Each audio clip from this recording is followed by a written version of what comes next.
During the month of May, one way that has been suggested in which we can honor the Blessed Virgin Mary is to take some time just to consider what our life would be like without Mary. For instance, just for a moment, imagine what it would be like if we didn't know that the angel Gabriel came to Mary and announced that she was to be the Mother of God. How would we ever know how God loved us and how much God loved us by becoming a human person and going so far as to take on our human flesh? How, in fact, do we know about this historical event? Well, obviously because of Mary, his mother. After all, according to the story, she was the only human being who witnessed it, and therefore the reason why we know about the Annunciation is because Mary told us about it. But why does Mary share such intimate testimony with the whole world? Because Mary knows that what we want deep down is exactly what happened to her. We want God. Those words were the words that the Polish people cried out when John Paul II came to visit them for the first time as the newly ordained Pontiff of Rome. We want God. Thousands and thousands of Polish people cried in the square in which John Paul stood. And what they were crying out is a hunger that they had and that all of us have for God. We want heaven to come down close to us, to speak our name, to embrace us and to promise us that the infinite is forever ours, to have and to hold in the flesh. But such a longing, such a hunger, seems like an impossible dream until God gives himself in Mary. And Mary reveals to us the whole story of the Annunciation in order to inspire us to entrust ourselves to her. Now, most of us would not have been as fortunate, or have not been as fortunate as Mary, as to have an angel come to us with a message from God. But the graces Mary received from that miraculous encounter with Gabriel, they are within our grasp, though through our devotion with the Mother of God. That's why we pray the Angelus. We're begging for the miracle of the Annunciation to repeat itself in our life through Mary's intercession. We're hoping that Christ will come to birth in us.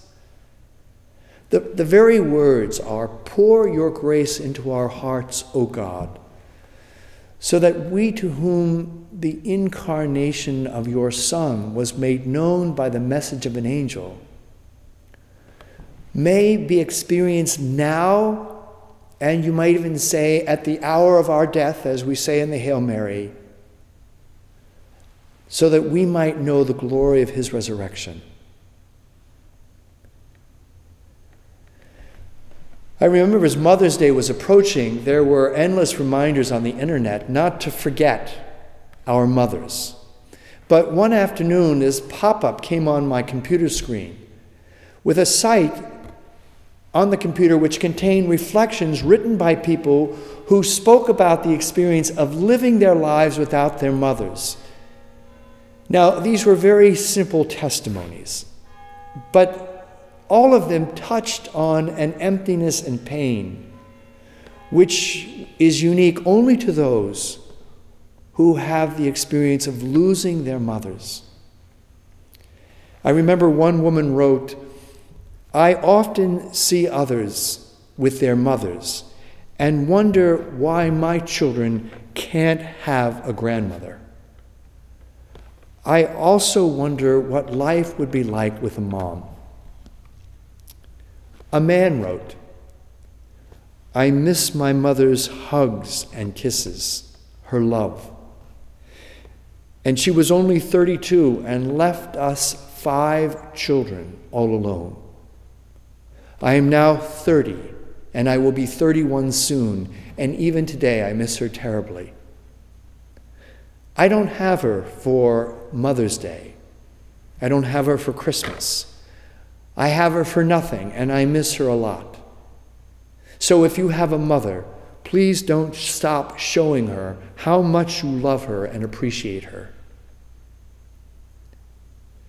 Mary of Nazareth, the mother of Jesus Christ, is today the most celebrated and venerated mother of all history. And I believe that the quiet, maternal warmth of Mary is the easiest and the most non-threatening road back to the love of God that all of us are hungering for. In this tawdry culture, Mary, our mother, is utter beauty. In this modern spiritual wasteland, Mary, our mother, is a spring of fresh water. In this flattened landscape that tries to shut out all images of heaven, Mary, our mother, is the gate of heaven that opens us to God. Where would we be without Mary as our mother? Adam didn't have a mother, and look at what trouble that got him into. When we experience excruciating pain or fear, the person we cry out for is our mother. And what if we didn't have Mary, our mother, to cry out to when we are caught in this darkness of fear?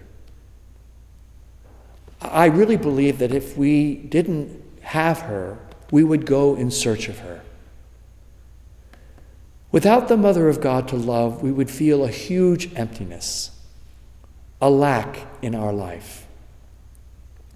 St. Teresa of Avila tells the story about when her mother died when she was only 12 years old.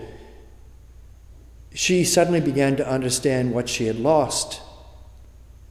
And she went sad and afflicted before the image of Our Lady and besought her with many tears and asked Mary to become her mother. Through the gift of motherhood, we are blessed with the assurance of belonging. We constantly return to the Mother of God through our devotion in order to become more perfectly the persons we are destined to be. So as we come to the end of this month, don't forget to tell Mary, our mother, that you love her.